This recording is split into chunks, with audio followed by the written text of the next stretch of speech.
So I'd like to call the June 25th, 2019 Plymouth Village Water and Sewer District meeting to order at 5:30 p.m.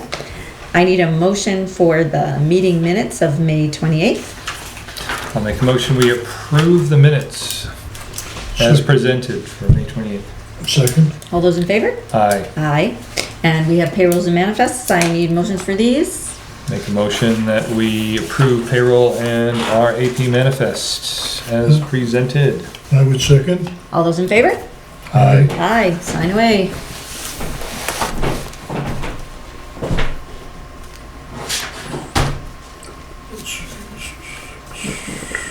Do you remember how to turn that on, or did you not turn it off? The projector? Yeah. I think you have to hit the button twice.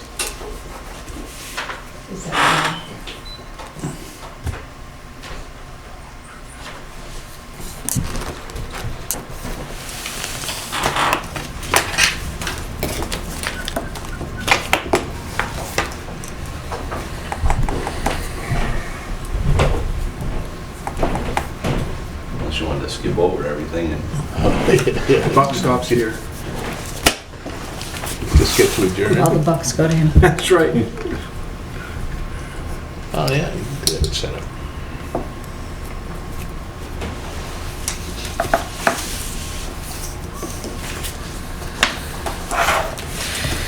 If we'd thought about it, we could have figured out how to plug that into that.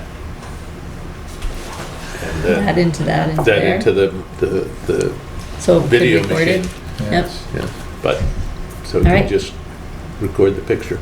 All right, so this is the workshop on water and sewer rate restructuring. So So if you do have we wanna everyone, if everyone dim in the the audience would lights? turn their chair around, please. And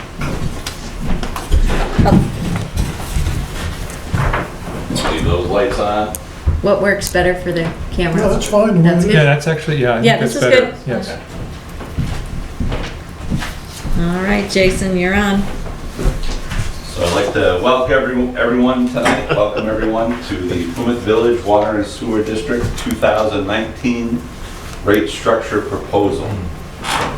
So this is going to be the first in a series of workshops that we're going to have on rates this year.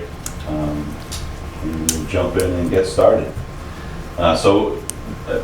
The district started working with Wright Pierce on this, so just to let everyone know that we are working in conjunction with our engineers, and there's been a lot of really great insights from all parties, both Don, myself, Kim, and Cindy as well contribute to this, and our engineers, Chris Bird, Mike Terrio, and Becca Saucier.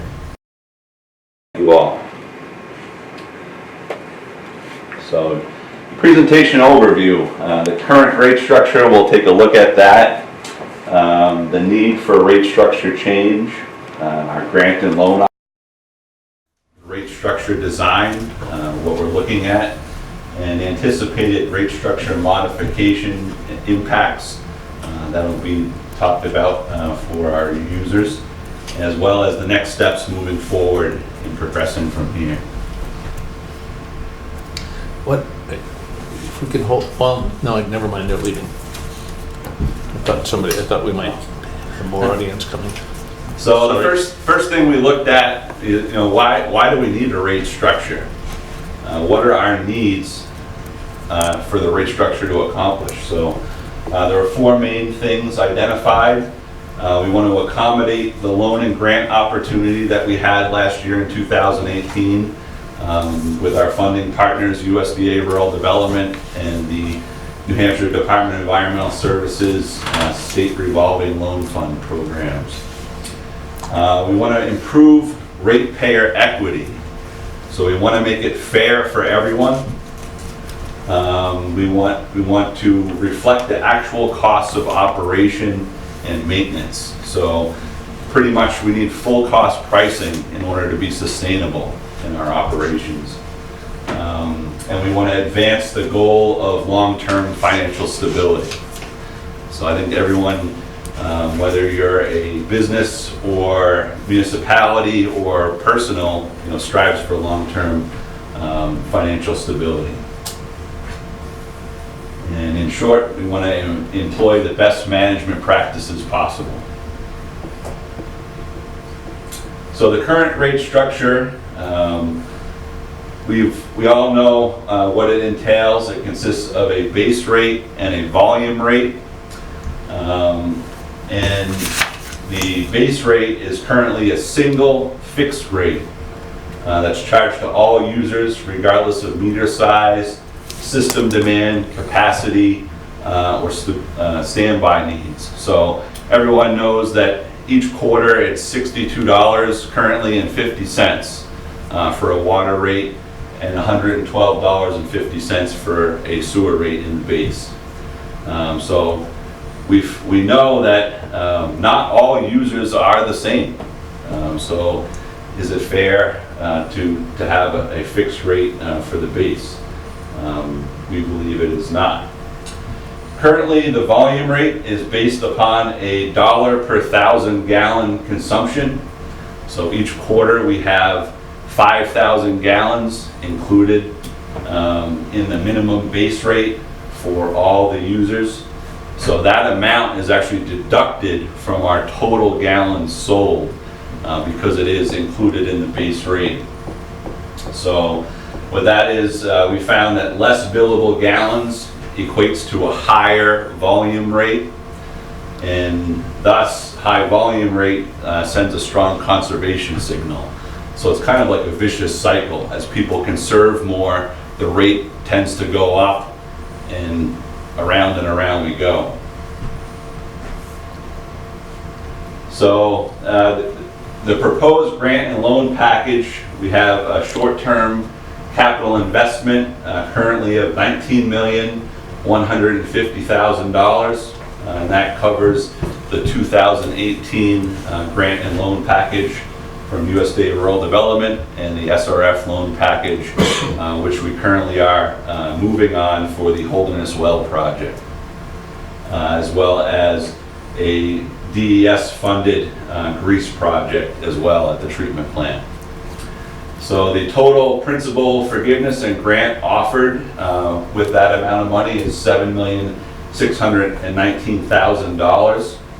So it's an investment essentially of $1 in grant and principal forgiveness for every $1.50 of district investments. So when we look at it, it's about a 40% net benefit from district investment to the grant and principal forgiveness. So it's a deal too good to pass up. That's what our feelings are on it. And that's why we're revisiting. So the projects included in the loan and grant, as we know, Main Street phases 1, 2, and 3, which are identified by numbers 1, 3, and 4. We also have Pump Station 4, which is the number 5 improvement, which is the last phase of the force main coming down. We have project number 2, which is the septage receiving, next phase of that. And number 3 is Green Street, so sewer improvements along Green Street all the way to the treatment plant. We have number 6 and 7 are smaller projects up on Langdon Park Road and Bailey Avenue, as well as number 8 is Pump Station 1 right across from the office here. Number 9 is Foster Street generator replacement, and number 10 is the Holderness Well project. So you can get a gist of where the projects are in relation to some geographical landmarks in town, and a lot of them are right in the core of the town, the downtown area, which are pretty much the main artery for both water and sewer, and the needs are there for investment and replacement due to aging infrastructure and undersized infrastructure. So with all that, what does the debt schedule look like? It's a little bit difficult to read the numbers at this time, but generally we want to try to keep it stable as much as we can to not have quick jumps like we've had in the past years. So we're looking at about a 5-year window for stability, keeping the rate stable. And as you see over time, within the next 10 to 15 years, they will go up considerably. But that's one of our goals of this rate study, is to be able to maintain affordability with this type of debt schedule. So some of the key principles of the rate structure: we want to accommodate the future operation and maintenance costs. So we're figuring about a 2% increase per year for those costs. We want to accommodate and balance debt service, like we just saw on that slide. We know the debt service will go up the more projects we do, but we want to be able to make a balance there and not have those spike peak years. We want to establish a realistic and adequate capital reserve. That's something we did start accomplishing in 2018. And we want to stabilize rates, like I said, about a 5-year window of an adjustment. We want to project and anticipate future capital improvements. So we are currently working off the district's master plan for the projects in there on the water side, and we are piggybacking essentially on the sewer projects and identifying further needs there. We want to accommodate the minimum needs for low and moderate income residential customers, is another principle. And we want to align and balance the allocation of fixed and variable costs in the rate structure. So we'll talk about that a little bit further down the road. So some of the considerations that we started off with the rate structure are creating a customer class category. So like we said in the first slide, our current rate structure, not all users are the same. So we're looking at things, factors such as public safety and health, dependence, and the type of consumption for those categories. We're also looking at customer usage. So the cost per gallon of water or sewer used, that's a pretty simple one.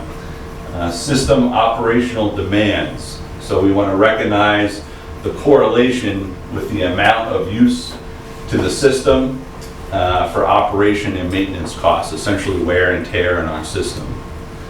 We also want to look at the capacity demand of our system, which is the overall percentage of use to operational expenses and consumption of available supply. So we want to look at the total available and then figure out what percentage of use folks have for demand. We also want to consider availability demands. That's something that's really overlooked, I think, in most rate structures, is that people don't think about the need for standby water or standby capacity on the sewer end.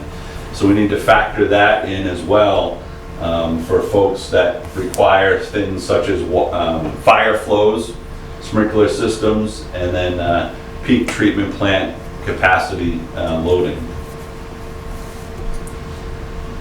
So look at the new rate structure volume rate. It's pretty much closely aligned with our current volume rate in that it's $1 per 1,000 gallon delivered to the tap or discharged to the by user to the district sewer. It's calculated by quarterly. It's calculated and applied quarterly based on the metered consumption in gallons divided by 1,000 gallons multiplied by the cost per gallon, regardless of user category. So it's the same essentially math that we use currently. Total gallons divided by 1,000. It's a per 1,000 gallon rate. And then something different from the current rate, we are looking at a 2,000 gallon per quarter allocation included in the minimum base rate for residential users only. So we'll talk about the categories in a little bit. But the volume rate goal The goal is to provide a revenue for approximately 50% of the annual budget and 100% of the district's variable costs. So there's variable costs and fixed costs within a budget, and we want to try to cover about 50% of the total budget with the volume rate. And then we have the base rate. So we have, looking at two main things, we're looking at capacity and demand. So we broke that out into a capacity charge, and the capacity charge is based on meter size. So we have everything from a 3/4 inch meter up to a 4-inch meter in our system. And those costs will be allocated for the different size meters. So we're hoping that that will have a capacity demand. So each meter has a certain amount of flow, max flow it can handle. So that's how we're breaking that up. The system demand charge is based upon a residential equivalent unit, we're calling REU for short, which is calculated annually by dividing the total residential consumption by the number of residential customers to establish the number of gallons equal to 1 REU. So we take our total residential usage and divide that up annually, and then, so for instance, this year our average that we're looking at is about 100 gallons per day per user, and that would equal 1 REU potentially. So that may fluctuate on an annual basis depending on folks' usage. Can you repeat that? Sure. Just that last set of numbers. Sure. So we're looking at 1 REU Yep. equals the amount of total consumption for the residential users divided by the number of users Okay. divided by gallons per day. So it's a gallons per day rate. So really, what user means household there, it does not mean a person. Correct. Yes. Okay. So it's an average. Yes. So all you're doing is taking an average. Average gallons per day. Right. Yes. Got it. Good job. Thank you. I was gonna say, let's A put it. math teacher. Let's put it I was like, wait, I need these numbers because I'm thinking no. I got it right for the average, but it wasn't Right. gelling there. Yeah. Got it. Yeah. Thank you. So that gives us a demand charge. Some users will have, 1 unit of usage per day. Some users will have significantly more units of usage per day, and that's how we are allotting the demand charge. So the goal in the base rate is to cover the other 50% of the annual budget and 100% of the district's fixed costs. So these are costs that are not variable based on consumption.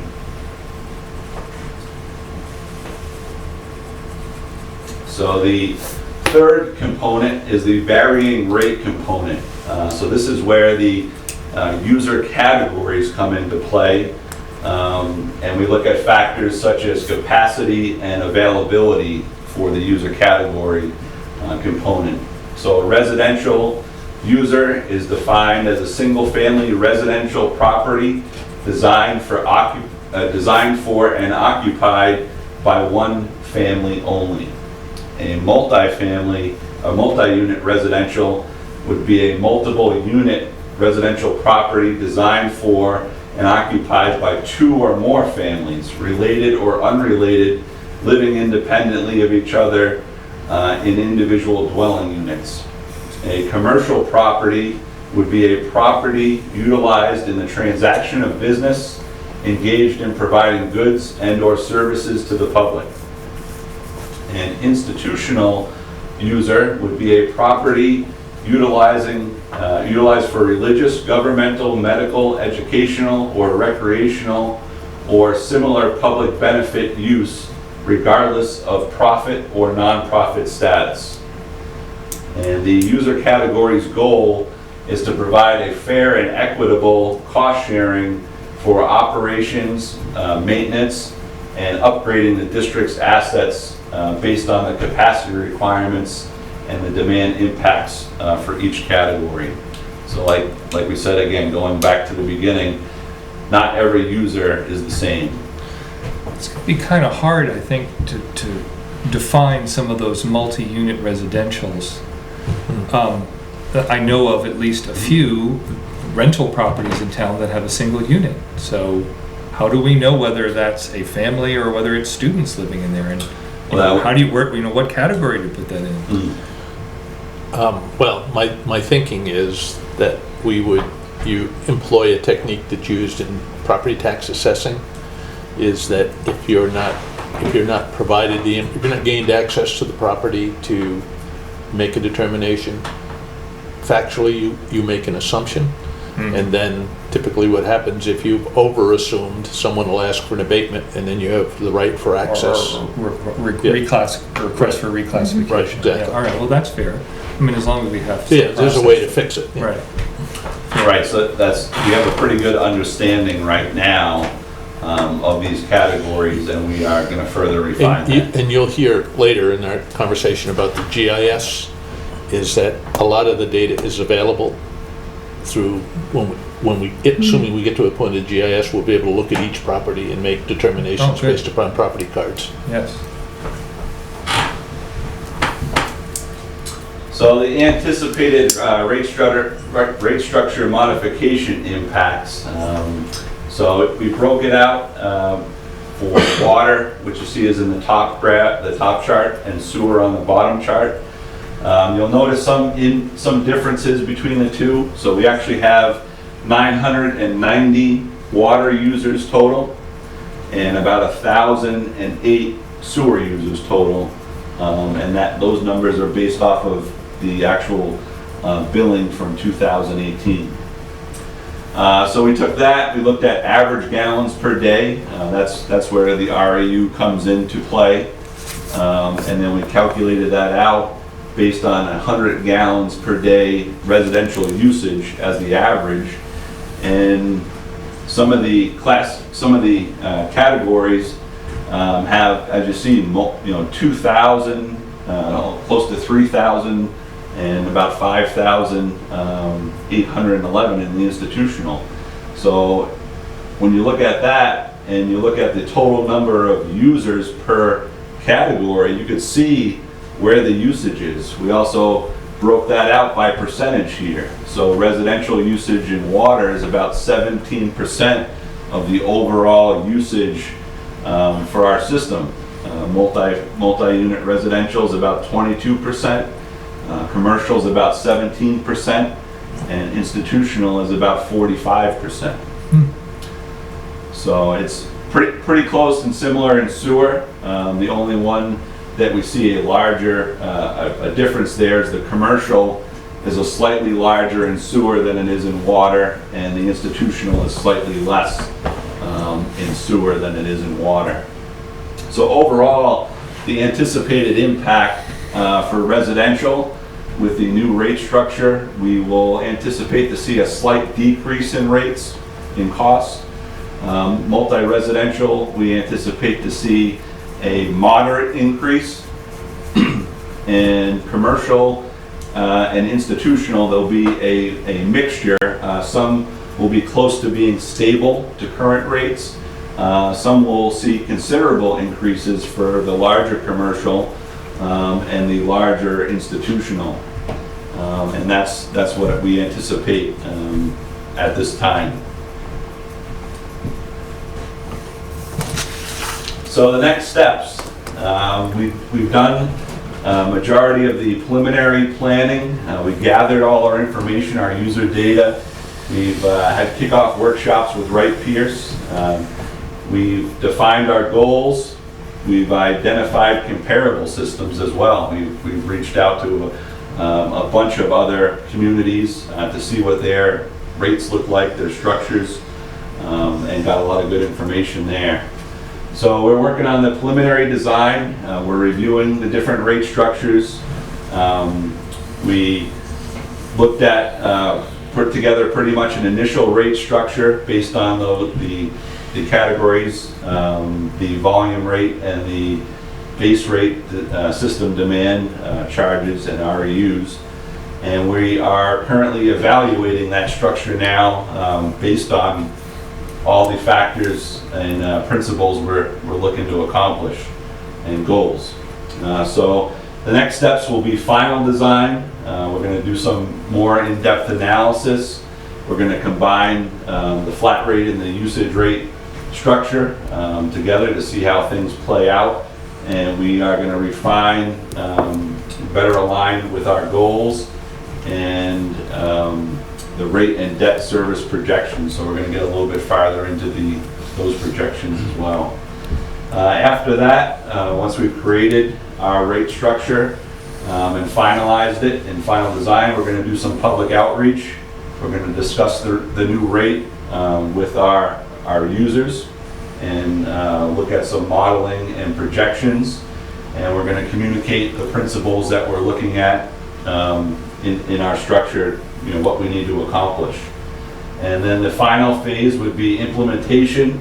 We're going to eventually possibly adopt a new rate structure and continue asset management and long-term capital planning to project future adjustments.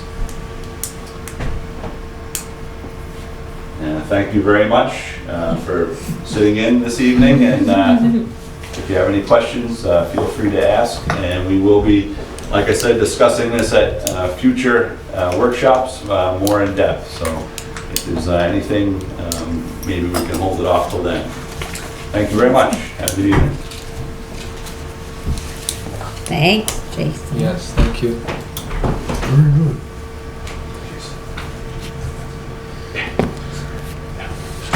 So mostly tonight, what we're interested in hearing from you is, are we on the right trail? What'd you say, Don? He We're wants to make mostly sure we're on the right interested, trail. are we on the right trail? Kind of assuming that you concur with kind of generally the general direction. No, this is what we've been talking about, so Okay. I would say yes, but Yes, I would agree with that. I'm in agreement. there we go. Our- Yes. Our goal is to be able to accomplish two things with this. One is to have you all have confidence to nod your head and say, yes, go ahead and tell rural development in the state that we are anxious to take their money, or we want to take their money. The other piece is to be in a position to, and ideally, I'm not sure that, it's a good goal, I'm not sure it's accomplishable, but to be in a position to have gotten through most of what we talked about, so that if we decide there's going to be a rate increase, that we We've adopt really it. done our homework. Well, not only that we adopted and we've kind of vetted it with the customers, but also that our adoption follows some reasonable approach, so that perhaps we would adopt it to become effective, as an example, July 1, a year from now, so that we would give particularly some of the institutional customers an opportunity to address the consequences in their budgets, give people a chance to adjust, and for us to be able to communicate to each customer what's going on. Sending out a surprise, or not having the bill be a surprise. What I was trying to say. We're gonna send them a surprise. Yeah, right, that's what I was trying to say, is to not have the bill be the surprise. Surprise, to have, exactly. kind of some advance notice, so that it most people are never happy with a rate increase, but if they understand it's coming, they're better equipped to deal with it than if it shows up as an early surprise. One thing I'd like to just make clear, a couple of things clear to the public who's listening to the details, we can never say this enough, is that we're taking a very long view here. And I didn't hear an exact number of years, but we're looking at, we're going out decades and trying to 30-ish. Yeah, 30 plus. We're trying to get a grip on an old system that needs some big change, big improvements, and make sure that we're not making a decision now that is is going to leave people 5 years, 10 years, 20 years down On the the road, right. with a similar or greater problem. We're trying to balance, smooth out the bumps in the road for a long approach, and that we feel like that's essential to Right. do. Definitely. And the same goes for rates. We're trying to be able to say with reasonable confidence that we're going to set a rate track that we're on that's not going to continue to climb, or at least not in advance of inflation. Right. And So, kind of a goal of a five And years of no more. stability, yes. increments of 5 years. Right. We want to be able to anticipate it. Right. yeah, as best we can As best we can. anticipate those big costs. Yeah, so I don't think we can say that enough, because I hope that people are listening at least a little bit every time we're on TV. And it's a lot to take in, a lot of details to take Yeah. in. Well, the good thing is we'll go over this, and we'll go over it again, and we'll go over it again, and each time we go over it, it gets more fine-tuned, Yes. and it will be a long study in making this work properly. Right. Any No, it makes Comments? sense, absolutely. There's no question about it. If we don't take care of the infrastructure now, Yeah, then we know what's gonna happen in the future. right. One thing we did learn through this process so far is that rate structures are not a one-size-fits-all Right. approach. They're Right. very unique to communities, and each community has different needs, and there are ways to accomplish that are vastly different. Yeah, based on, like you said, who the ratepayers are in that area. Right. If we were all residential, it would be fairly easy. Right. But we're a mix of a whole bunch of different things, so we need to take that into consideration. All right. So GIS Internet Services Agreement with CAI. We have gotten concurrence from the town to deal with CAI, who is the internet, is the GIS online internet service provider for the municipality. And we met with Tim Fountain, who is their GIS guru, and he indicates that we can integrate our data with the town's data, so we'll have layers, and they will be able to see our data, we'll be able to see their data, and so collectively we'll be able to look at the community as a whole. As I just indicated, as it relates to figuring out what multifamily is. Yes. Right. That will give us the ability to look at individual properties and the property cards associated with that from the assessing office. Yeah, well, it also gives us roads, it gives Yeah, us. center lines, Yeah, center all lines kinds of our things. infrastructure under the ground, which you can't see, but, Yep. now we'll have a good, Yeah, there should be Helpful to somewhere both about parties. 35 or definitely 40 helpful. layers of wetlands and where wells are located, all kinds of data that's available through the Granite system at the University of New Hampshire, plus specific data that relates to the town. excellent. So there's a one-time fee of $950, which at that point, whatever magic he does, and all of a sudden we'll have access. The other advantage is that some of our data is secure data, based upon Right, terrorism and other issues. And so we can have security codes for access to those layers so that they're not available to the public, and other layers, yeah, like where the water lines and stuff Mhm. as it relates to your house can be available. Mhm. So our That's super recommendation is that we proceed with this and take the next step. Yeah, and that's part of the purchase recs, so when we get there, we can do that, right? Yep. Yep, we can go. I can pass it out now, or I can pass it out then, however you want to do it. Yeah, well, let's pass it out then, because we'll vote it on all of that Okay, all at right, once. that's I fine. got the background on that, yeah. Yeah, so that background, all right, and then, The next is the Holderness Well Design Proposal from Wright Pierce. It's simply the next step in the process. It provides for the archaeological Phase 1 survey, topographic and utility survey of the project area, and the subcontractor coordination, quality control, etc. And so we are kind of at the point now that we need to go the next step as we move towards the approval process for the new well field. Okay, and who signs that? You. Because that's not a, Yeah, typically, That's not a- that's my understanding, is that it's the chair who typically authorizes do you that to own this? proceed. Do you own Holderness? We put all the well documents in your, Well, documents are all in my name. Yes. Okay, I guess I need a motion that I get to sign this. I'll make a motion that we authorize Judy as chair to sign the Holderness well design, or, well, the engineering Engineering services services request form, yes. I'd second that. All those in favor? Aye. So if we find any fossils, I get to play with them.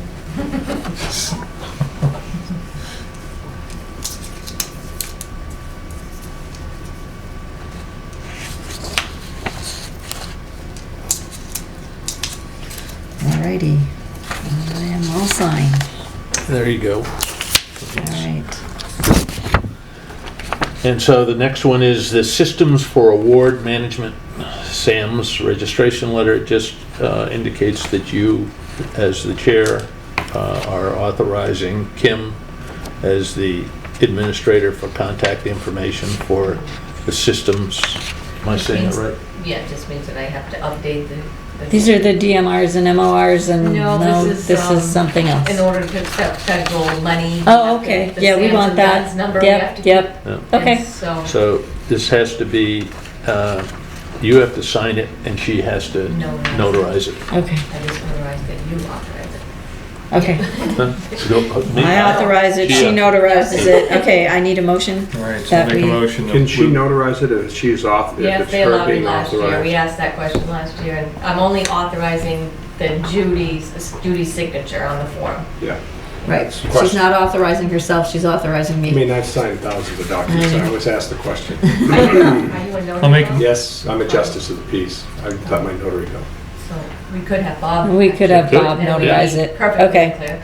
that is good, so, I'll make a motion that we authorize Judy to sign the SAM's registration letter, and that Kim will be the contact. Kim will be the administrator contact point. I'd second that. All those in favor? Aye. Alright. Alright. Do I just sign next to me? Yeah.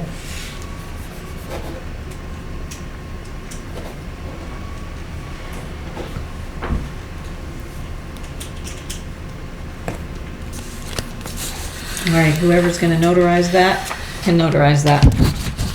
Won't be me. Okay. Any other new business? Anybody have anything to bring up? Okay, old business, MRI Finance. That's me signing that, right? Yep. Alright, so this is just reviewing Dawn's hours, right? No, No. this No. is, This is the contract for financial Oh, this is the services contract that for you- the You financial already voted stuff. on We it. already Just did need to that. sign it. Okay, so do we need a motion or we're done with the motions? We just, you probably should just do a motion. Want to do it again, I guess? okay. You approved it the last meeting, but you might want to just. Right, I'll make a vote on the motion that contract. we authorize Judy to sign the agreement with MRI for financial services. I'd second that. Okay. All those in favor? Aye. Aye. Aye. Just, no.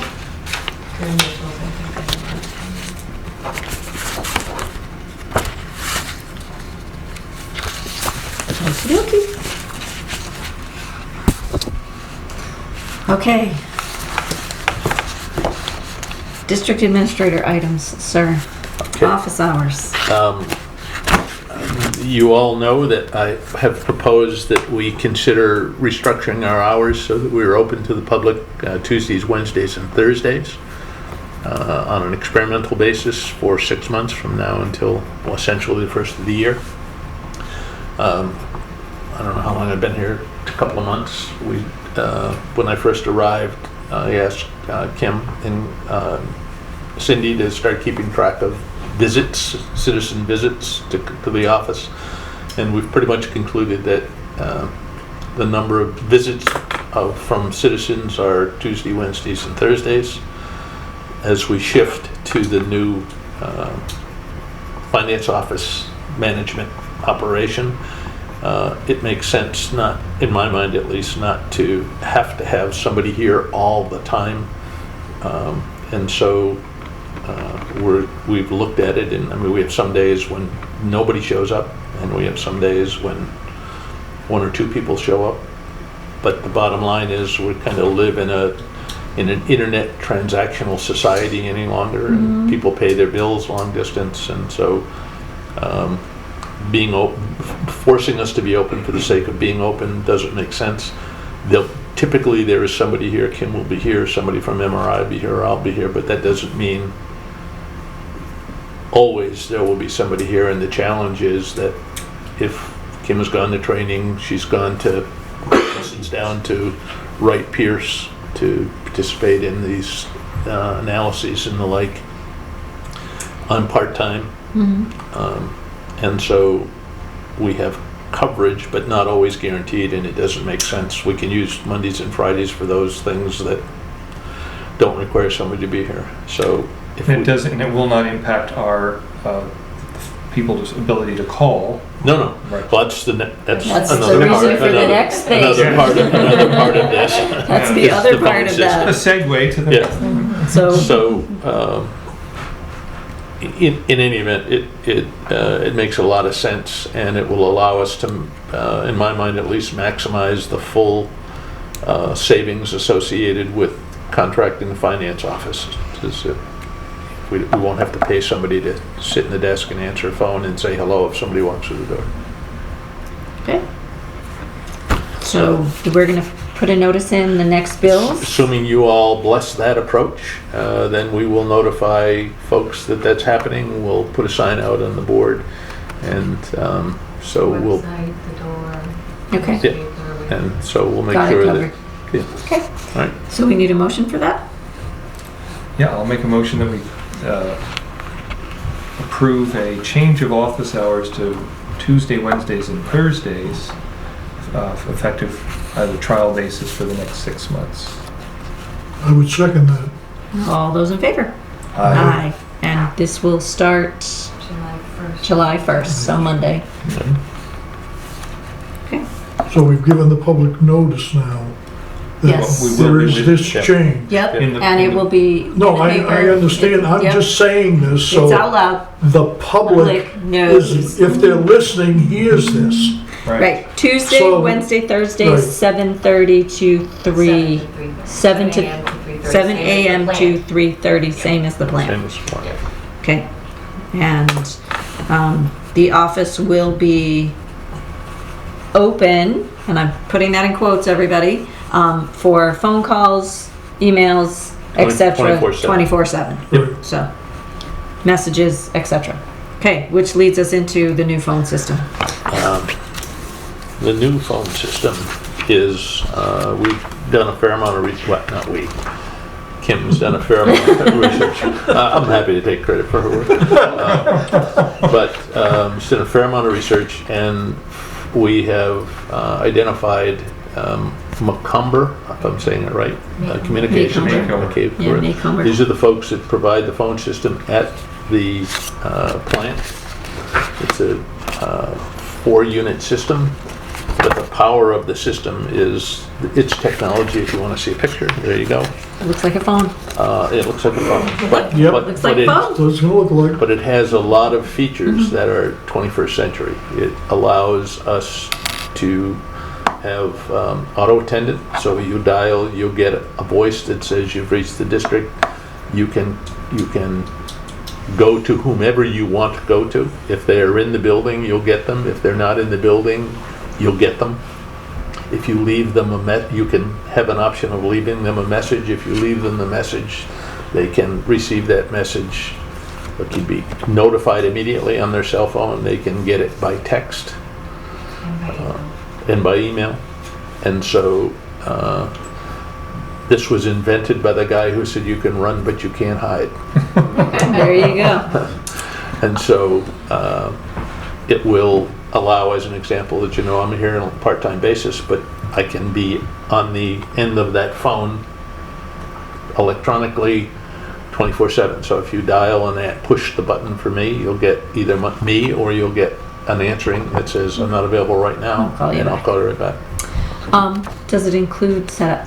Yes, includes, Training. and 5 years of maintenance, right? 5-year warranty Oh, and Okay. maintenance, yes. Okay. Everything, one-time fee, nothing. Now, you said it's 4 units, so... 4 Phones, phones. so the 3 office stations and the conference room. Okay, And, and it's gonna integrate with the one at the plant? Yes. Because the plant's already there?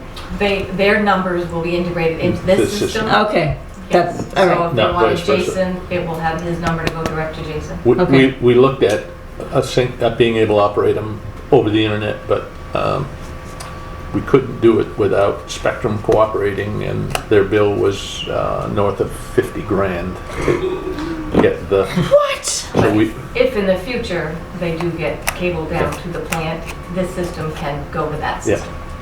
Okay, so excellent. it really seemed like it was made in heaven until we had to deal with an unregulated utility. Okay. So that's the story from here. So I will need a vote on that one. Oh, I mean, you can do it, you can cover it In the future. in In the the purchase consent, order. if you want to Okay. do that. That Yeah, sounds good. I was kind of just at least curious about some of the other options. I know you said those were not cost effective. I'm just Looked at the Grasshopper and Ring Ring sense. sense. Ring Central, right, which I'm And what- familiar with. Yeah. cost prohibitive. You'd have to get every single line in its own, like monthly fee, Right. which would really be a lot more than what he's asking for a one-time fee. But he actually gave me some local people that have had these other online services, and I talked to 2 of them, and they do not recommend them. They went right back to this system when they tried it because they don't get dial tones. They were getting other people's calls. It's like their services are so overloaded. And then here in New Hampshire, as we know with cell phones, we don't have great service. It's affected terribly. So everybody I talked to was like, no way. Okay. Stay with an in-house that's This is system. all the virtual systems. Good. Yeah. Yes. Plus, Good. I mean, to have somebody that you can talk to about setup, or if you ever had an issue, these other 2 said they tried to work with their internet providers to fix the problem. They tried to work with their Ring Central or Grasshopper. Everybody just pointed fingers. Nobody would solve the problem. Right. So Right. he, I think, would solve the problem. Okay. That works. All right, and then last but not least for the district administrator stuff is the septage agreements. And Yes, and this is really for an endorsement. We have been forever, we're not able to find out exactly why, but we charge communities $100 for the 20 years. pleasure of allowing septage from their community to come to our plant, in spite of the fact that when it gets here, they pay for it, and we have a margin on it, so our interest is in getting more, not getting less. And so when we looked at it, one of our staff meetings, and none of us could answer the question, why do we do this?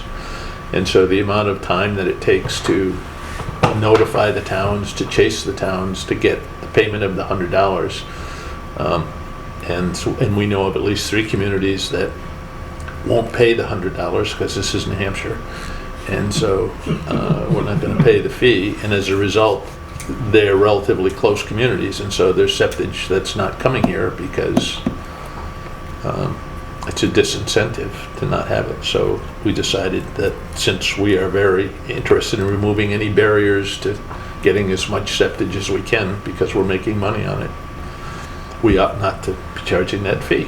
A great example of less is more here. Yes. exactly. Absolutely. We had one very loud voice saying, "Oh, can you make that go away?" All right. So, do we agree? Yes, so. Here, here. Absolutely. Here. Do we need a vote or just, Since you might just as well, since we don't know why. Right. okay. Kind So of. let's- There's a state Yes. statute I that need says a- municipalities have to have a place, and so by We doing wanna this, be the place. we're essentially saying to all 234 towns and cities, if you want to bring it, come on down or come on up. All right. Well, I'll make a motion that we change our, or we drop our requirement for $100 fee from towns for septage disposal, and effective immediately. I'd second that. All those in favor? Aye. Okay. Any other things, Dawn? No. Okay, so now we're up to purchase recs. We have 3 of them. 2 have already been discussed, $950 to CAI for the GIS merge, $3,549 for the phone system, and then we have a third one to $2,100 to BioRem for inspection and training of new odor control towers. I need to train an odor control tower. Sit. Training on the odor control. Well, we'll ask for an explanation once I have a motion. I'll make a motion that we approve the 3 purchase recs. Second that. And Jason, why are we Little training smelly, and but what I'll are the second odor it. control towers? So the odor control towers are what we call the BioRem units. They are located right out in front near the septic stations. It's the big, tall box building that houses these 2 units, and they have Are these new? media inside. Essentially, it almost looks like a hot water tank, an oversized hot water tank, and the media grows biologically and removes odor. So the Little odor eating bugs. they've been installed in, as part of the 2010-2011 upgrade, and essentially the recommendation for maintenance is once every 3 years to look at the media to determine if it needs to be rejuvenated at all, or the units need any repair. So we have had some failure of the heaters in these units. So we just want to make sure that Our little beasties are bugs happy. are still happy and the odor control will still work effectively. Sounds good. Alrighty, so all those in favor? Aye. Aye. All right, let's sign away. While we're talking, I would propose that we not have a July 9th meeting. No July 9th meeting?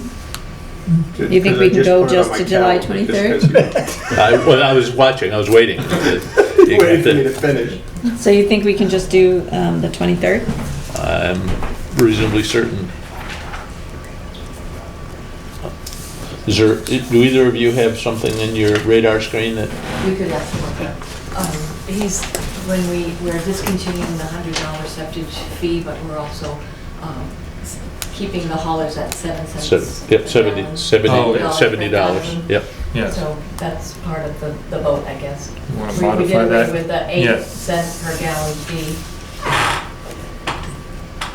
Do we need to change our motion? You just want to probably add that That it includes we used to have 70, an out-of-town fee and an in-town, and now that we won't have a differential, we'll just have the one fee of $70 per thousand. $70 per thousand, okay. So Sorry. modifying our previous motion, I'll make a motion that we modify that previous motion to add that by dropping the $100 fee, we will be just retaining the Adjusting the $70 per thousand charge. That will be the only charge for Everyone. septic disposal. Okay. So, And I need a second for the change. I would second that. All those in favor? Aye. Alrighty. Public comment. Bill, any questions? You are the public. Well, so the public, I feel like Frank Miller here. Oh, the public has no comment.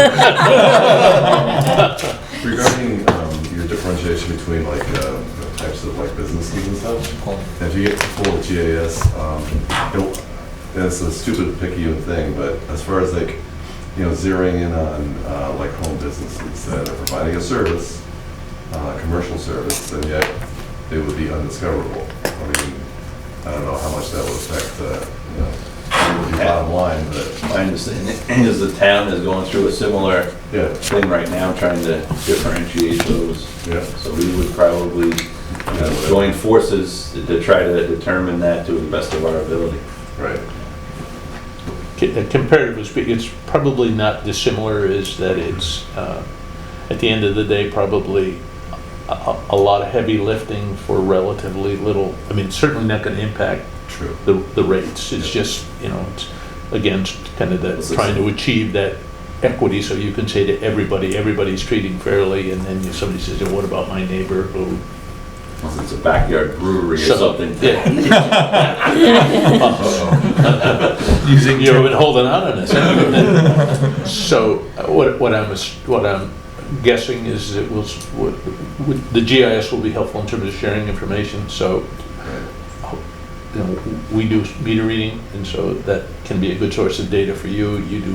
Your assessor does pickups, and that could be good information for us, so hopefully we'll get to a point where, Yeah, I think it's kind of going back to the assessing too. It's really determining the highest and best use for that property. If it is both a business and residential, does most of the usage come from the business portion or the residential portion, and really determining it that way.